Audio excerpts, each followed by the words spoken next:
Hello, Kyle. Could you please give an introduction about yourself? Yes, sir. My name is Kyle, hailing from the lovely little place of Denver, Colorado, United States. I am a award-winning published author, and I'm also a business partner in a grant writing firm between myself and my business partner. So it's very happy to be here, and thank you for having me. Very interesting introduction. I want to say I have been to America 10 years ago, and the only place I've been to is Denver, Colorado. Is that So, so? pretty cool, huh? Did you come during the spring, or did you come during the snow It when you were was finishing your for business off? skiing, a school trip for skiing for a week. Oh, you came here to ski then. Was that out in Yes. Aspen? I don't remember anymore where it was. I'll need to check later, but yeah, I just remember it was Denver, Colorado. All right. Now, you also mentioned award-winning author. So, what is that about? So that is basically going to be this right here. This is the flagship of my books, of my series called Ward. It's basically set in the dystopian city prison of Sacramento, California. Think Escape from New York vibes or Escape from LA vibes. Basically, got two main characters who are sexy AF, but they're kind of locked in a city prison, dealing with some really bad mental health issues and an ongoing civil gang war. So I basically throw you right in there and I say, good luck. Don't get lost in the sauce and enjoy the ride. Okay, that was a really cool description of it. And when did that start out then? How long have you been an author? Was it something you wanted to do since you were young? Oh, I've been writing books since I was 5 years old, as far back as I can remember. My mom, when she used to work for the airport, would literally bring a book that was as big as my torso at that time, and I would just combine all kinds of stuff in it, be it Sailor Moon, Star Wars, Star Trek, whatever was in my mind. I lumped it all together, and finally I went, I don't gotta steal from other people's stuff. I can write way better content on my own. So I started putting all that together, wrote about three books, which is the prequel to what I just showed you.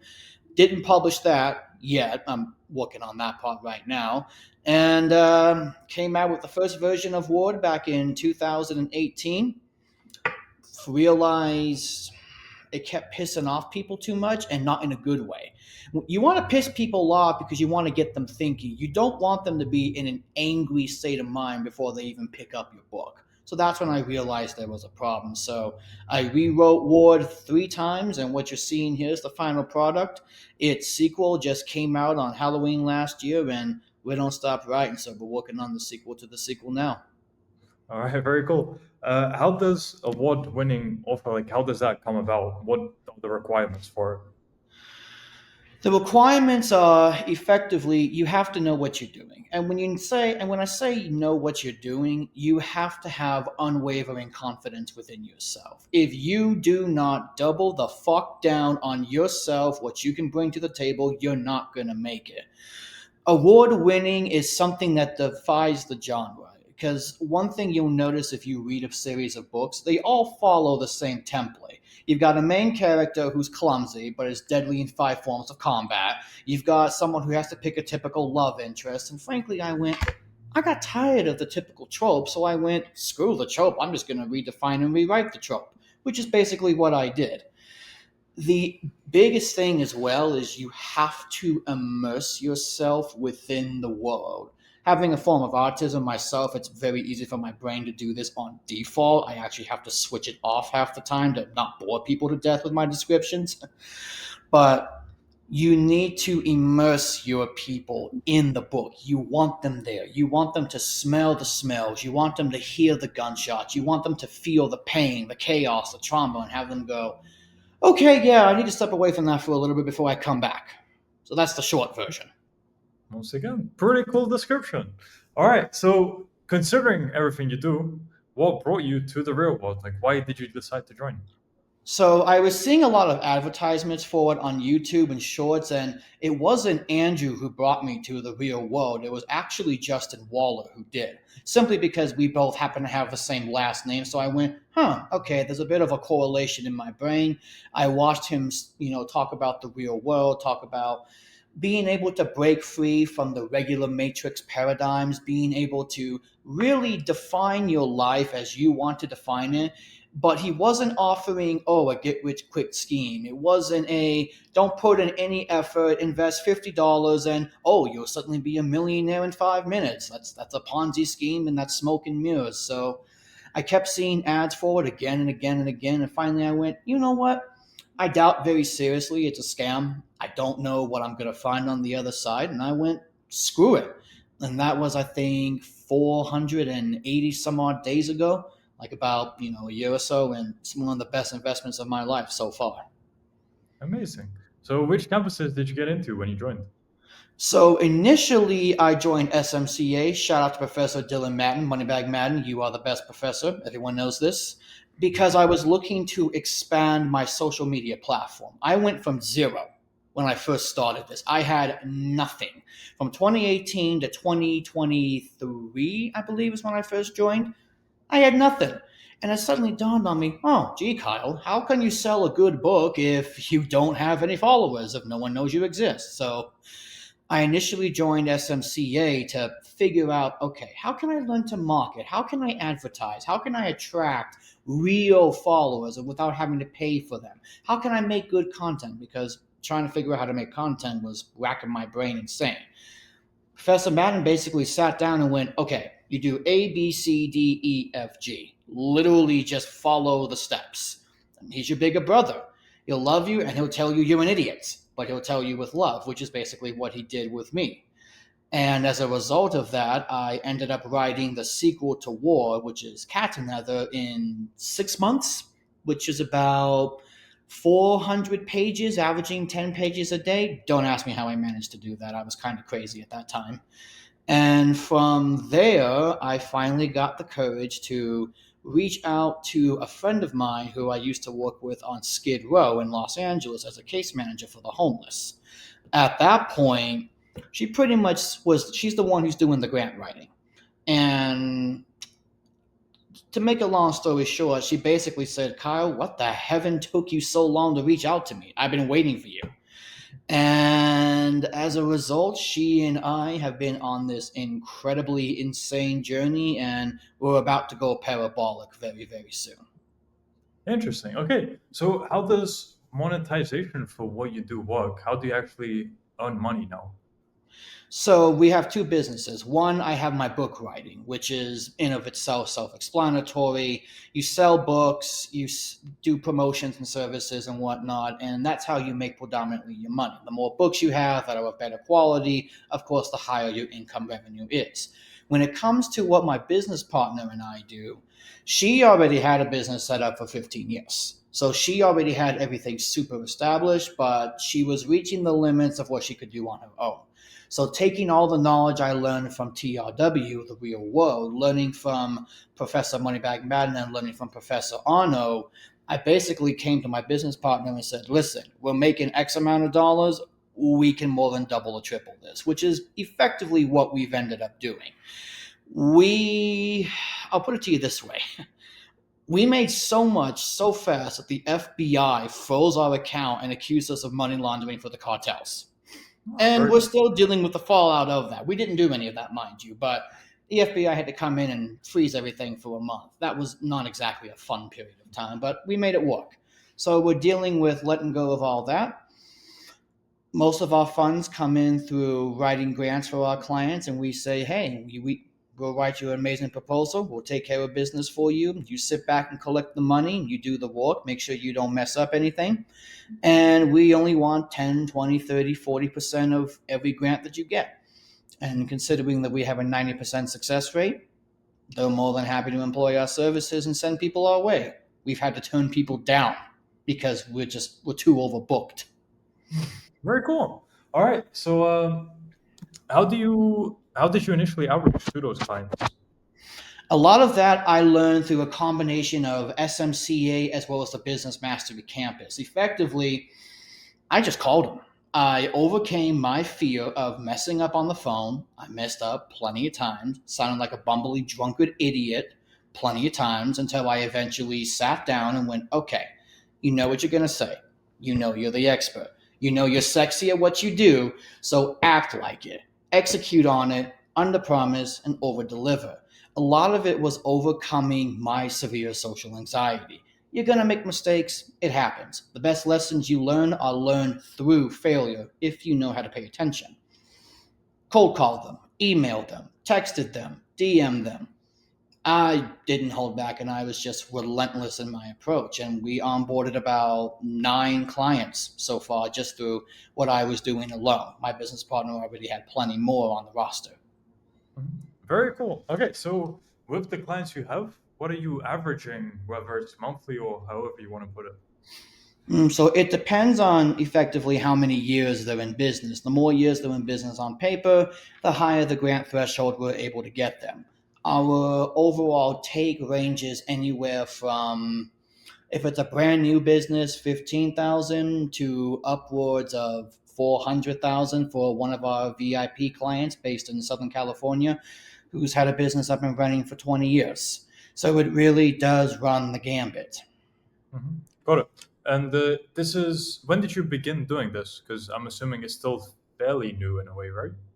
So it's fairly new for myself. My business partner's been doing this for 15 plus years. She's already super established in what she does. I had decided to approach her, I'm going to say around February to March of 2024. After I really sat down, learned the courses, learned, I really do have the confidence within me already to do what I need to do. I basically swallowed my pride, put my balls to the wall, and said, "Hey, boss lady, business partner, here's what I think we can do. Here's what I recommend. What do you feel about it?" And she basically went, "What took you so long?" Yeah, And yeah, we've been running crazy ever since. And this is just the beginning. yeah. Great to hear. So let's get a bit more into your daily life now. What does your average day look like now compared to before you joined the real world? How different are things? So before I joined the real world, I was lazy. I didn't go to the gym. I didn't practice fasting. I had the idea for my books, Cat and Other Abscond and the like in the back of my head, but I didn't take them seriously. It was more or less la di da di da. I'll get to it eventually. It was only after joining the real world and having my proverbial butt kicked in me pretty much every time I logged in all the right departments, I realized, I'm lazy. And I can do a lot more than just sitting around with my thumb up my buttocks, pretending, oh, yeah, I'm just going to magically have followers. I'm going to magically have clients. I can magically make a better life if I do nothing and put in minimal effort. The biggest difference is I'm a lot more disciplined. I'm a lot more focused. I'm a lot more determined than I've ever been. And I found a way to make the process fun. If you don't have fun doing what you're doing, you're not gonna make it. Yes, you have to be disciplined. And there's gonna be days where you don't wanna do nothing. Those are the days you really need to pray, and those are the days you need to double down. So I would say that the biggest difference is I used to be extremely lazy, extremely undisciplined, and I didn't care and I expected the world to hand me everything on a platter. Now, I take what I wish. I go after it, and I don't really take no for an answer. Mhm. Very cool. What about what plans did you have before you joined? So where was your life heading, and what goals did you have back then? Where my life was heading is a miserable, unhappy existence. I was going to be a government man for 20, 25 years because that's my background. It pays well, it offers a good retirement package, it's secure, but it's comfortable. That's the problem. Basically, my life was going to be a stable government bureaucrat for 25, 30 years, retire, maybe have some kids, maybe not, but not be free to do what I want to do. Now, since having the courage to go to my business partner and say, listen, if you take a risk, if you onboard me, if you are willing to trust me to hold 50% of the keys, I will under promise and over deliver you in a way you have never seen before. And so far, thanks to God, I have not failed in that. And she has been extremely grateful for the fact that I decided to take the courage that I learned from the real world to approach her. And like I said, we're about to go parabolic. Very cool. All right, then. What about future plans? Since we're on that trajectory now, you said about to go parabolic. So, if you were to put it into short term, medium term, and long term, what goals and plans do you have? Short term is going to be quitting my current day job at my local employer because I'm not interested in taking orders anymore. I'm more or less interested in giving myself orders and giving myself big goals and whatnot. I'm interested in finishing up the series to War that I was telling you guys about earlier. I'm interested in taking everything that I've make it into an AI movie, and basically sell myself because I'm not willing to wait on Hollywood to finally decide, hey, we're gonna maybe consider you, and I'm not willing to do dirty things for Hollywood to pick me up. So I'm gonna make my own content. And then on top of that, I'm gonna take my business with my business partner for grant writing, and we don't have a limit. Frankly, we have 12 plus people waiting to talk to us right now to try and get on board the roster. And we have to keep telling them, just wait, just wait, just wait. And they don't want to go with anyone else, so they're willing to wait. We don't have a limit. The sky is quite literally the limit. And the ultimate goal, freedom. Freedom to live on my terms, on my schedule, do what I want to do, and not have to answer to anyone ever again, except my clients, which I don't mind answering to. Okay. Cool answer. I know I said cool a lot, but yeah, sounds good. Then let's see. We've covered, I think, for professional life, that's enough. For personal, average day. Is there anything else to cover for personal? I don't know how your mindset have shifted over time. Maybe anything to say on that? Oh, absolutely. So this kind of ties in with what I was saying earlier with being lazy and not disciplined. I used to have such an overwhelming, I'm just going to go ahead and incriminate myself. I had indoctrinated myself to the ideology that I was not fit to be a good man who could lead other people, who could lead myself through the trials and tribulations of life, and who didn't have what it takes to take this and to put it into a movie. Work in progress, by the way, mark my words. Now I am suddenly realizing that that courage was always within me, but it was always masked by my own lack of faith, my own lack of love and confidence within me. I didn't know how to believe in me. And if you don't know how to believe in you, if you don't love you, you cannot love another in time, and you will never get far in this life. You will be told what to do, and on your deathbed, you will have a lot of ghosts haunting you at your side saying, why didn't you try us? Why didn't you try? Even if you failed or not, why didn't you try? I don't want those ghosts at my bedside. I really don't. And I'm going out of my way to prevent that from happening. Mhm. Okay. So I guess we can wrap up there then with a final question. So since you've benefited so much from the real world, what do you say to people who are unsure about joining because they're thinking they might get scammed for $50? I'll say this. One, you're wise for being aware. You're wise for not just jumping into anything blindly because that's how you get burned. But I'll say this. You're not promised tomorrow. Everybody wakes up thinking, oh, I can do it tomorrow. Oh, I have tomorrow to work on this. Oh, well, maybe tomorrow I'll start. You're not guaranteed that you're going to wake up tomorrow. So why would you plan and assume that you're going to wake up tomorrow? Your dreams are not going to wait for you. They will follow you to the graveyard, and that's where they're going to stay. So get up, take the chance, take the leap, find out what you have within you. You just might be surprised. Mhm. A very interesting way of putting it. Can definitely tell you've been a writer for a long time. Definitely. Then, for people who want to find out more about what you do or to contact you, where can they do so?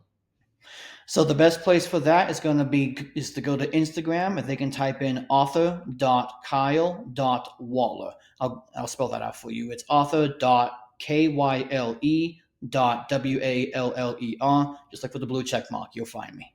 Hmm. And I'll add it to the description of video as well. So Ah, anyone's perfect. interested, I didn't know just if you check. were going to do that or not. Thank you. Yep, yep. All right, and yeah, Kyle, thank you for coming on and sharing your unique story as you said, award-winning author. You joined the real world, went through the social media and client acquisition campus. Now you're doing different business as well, and this I'm sure it's helped you promote your own work as well. So been great to hear, and yeah, thank you for. I'm sure you've inspired some people. So I wish you all the best, and until next time. Until next time, sir. Thank you.